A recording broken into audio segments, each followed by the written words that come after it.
Good afternoon, everyone. Before I start, I just want to give a huge thanks to the Center for Conscious Awareness for giving me an opportunity to speak today. Also, a huge thank you to all the people who are gathered today as well, and patiently listening to all the speakers. All right, so I'm going to be talking about a career in law enforcement. My name is Arjun Maharaja.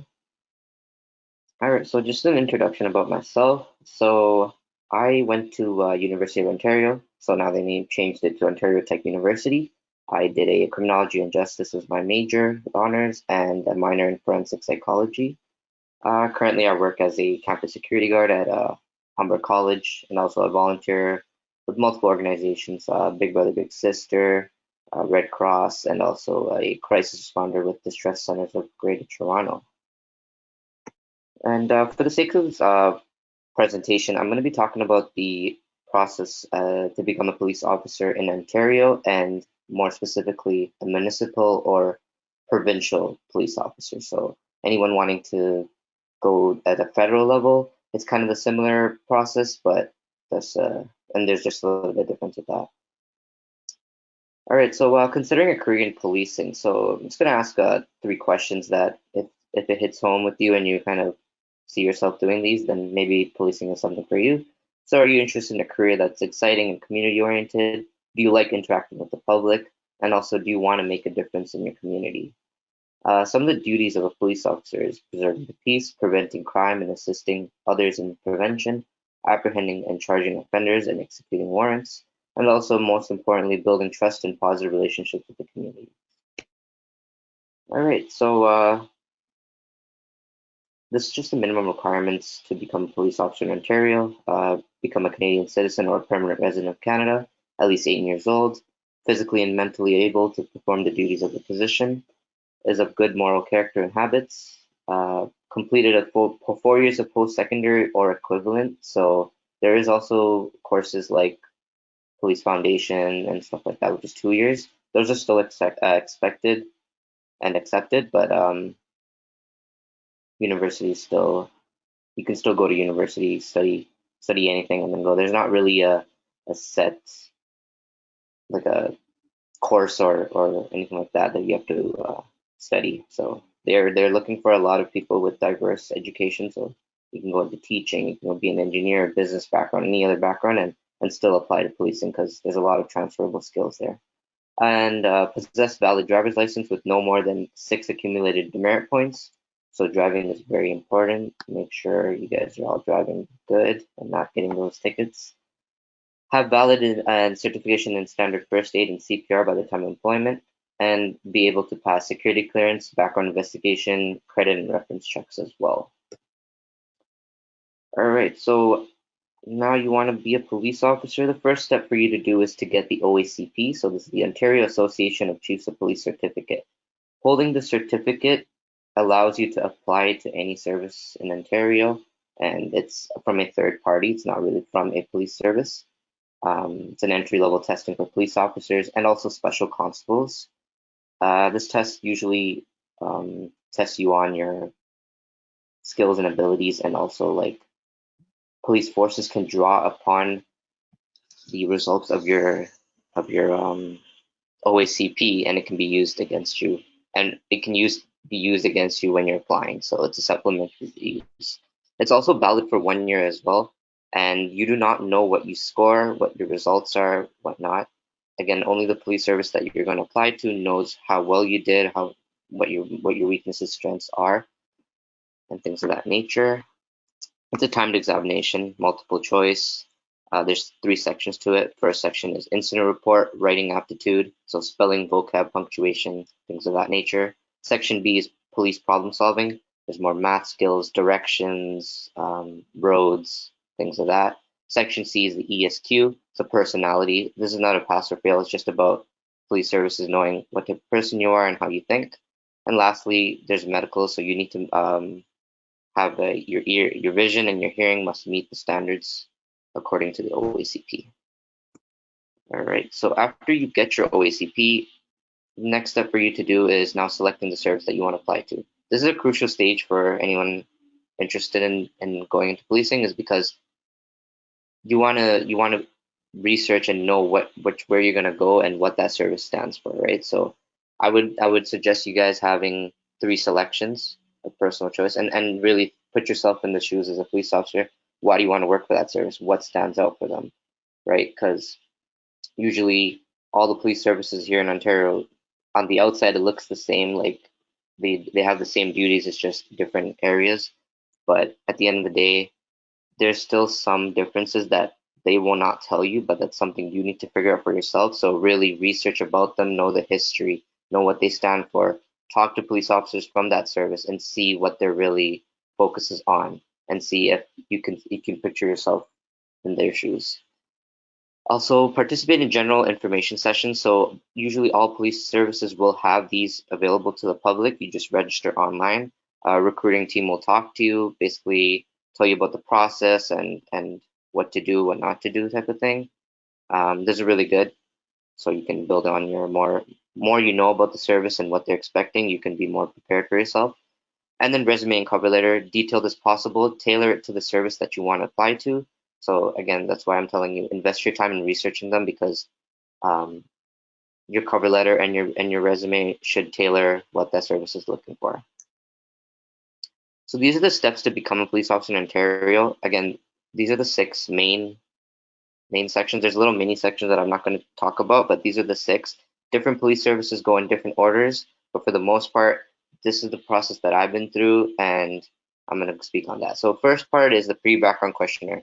This is where services are going to have you fill out a lot of paperwork about your life. So you're going to talk about your schooling, your driving history, alcohol, drugs, people of contact, your parents, your family, your friends, everything. So again, I can't get to the basics of what they ask because of confidentiality, but just know your life, just be honest, and just answer the questions.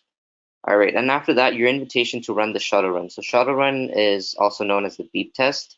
So you have to get level 7 is the passing stage for most services, but they're looking for you to also achieve beyond 7. 7 is just the minimum. So running is really important. And then after that, you're going to get an invitation to do the local focus interview, which is the LFI, and also the ECI, which is the essential competency interview. Sometimes it's breaking up into 2. Sometimes you do both at the same time. So first, you start off with your ECI. This is the first interview. You would have to pass this interview first with the recruiters in person, and then after a short break, you're going to do your LFI. Mostly, it's the same day. Interview is about 4 hours long. Um, and yeah, the difference between both, ECI is more of a behavioral interview, so they're going to ask about you bringing on life experiences and basically answering the question that they have, but you're going to draw on an accurate incident that happened within the past 2 years, and yeah, and then LFI is more of just like how you think and your thinking process.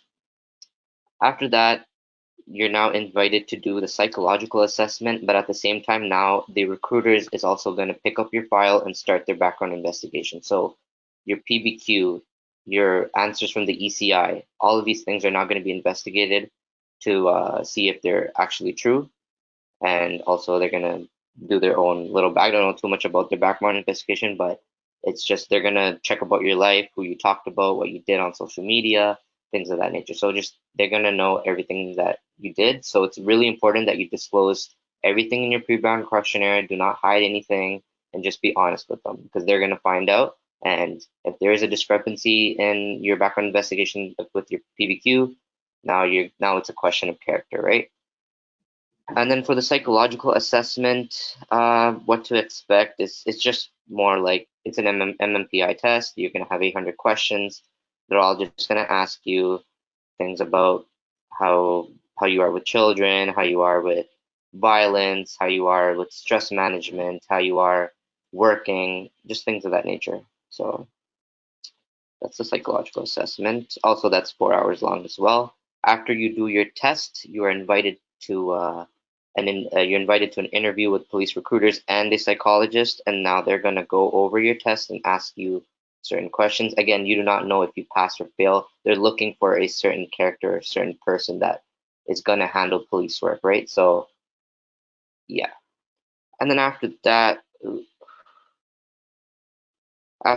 going to have to do the shuttle run again, but The only difference is now you're going to do the pursuit and restraint circuit. So you're going to do the shuttle run or this other circuit on the same day with 10-minute interval between the two tests.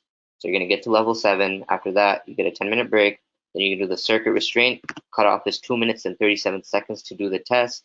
In that circuit, they're going to be measuring your jumping skills, your agile, your flexibility, your strength, and also you're doing this test with holding a 30-pound, 20-pound vest and a 10-pound belt on your waist. So it is really difficult.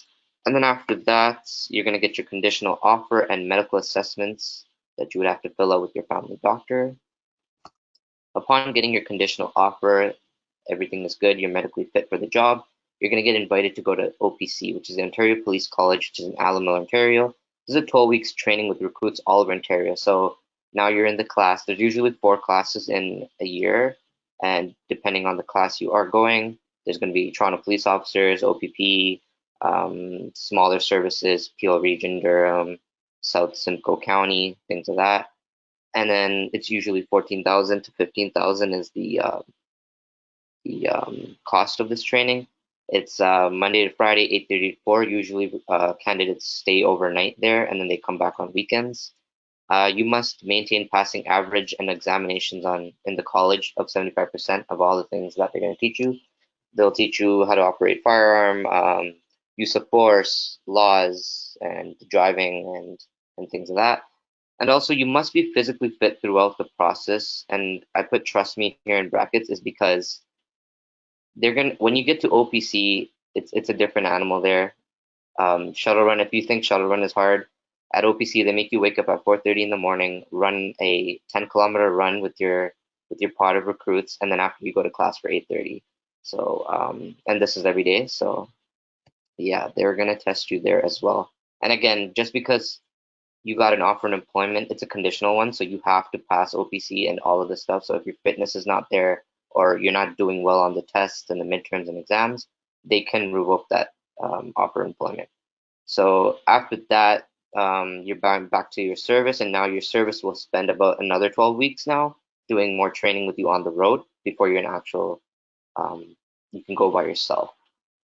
And these are just some tips for anyone interested. Volunteer, volunteer, volunteer. Really important. You're working with the community, so volunteering is really important. Next, maintain fitness. A benchmark for people, but if fitness is not your main thing, do the shuttle run. You can measure out 20 meters on your own at a gym or at a park. The audio is on YouTube, and just run the test maybe 2 to 3 times a week, and you will see improvements. Also, another thing to do is do a 2.4-kilometer run, and if you can get under 10 minutes, then you're physically fit. Keep driving records clean. I understand everyone gets speeding tickets or whatever offenses. Just be honest about it, and yeah, just don't try to hide it. Don't try to hide anything, pretty much. Expand your life experiences, go to school, like do your post-secondary, volunteer.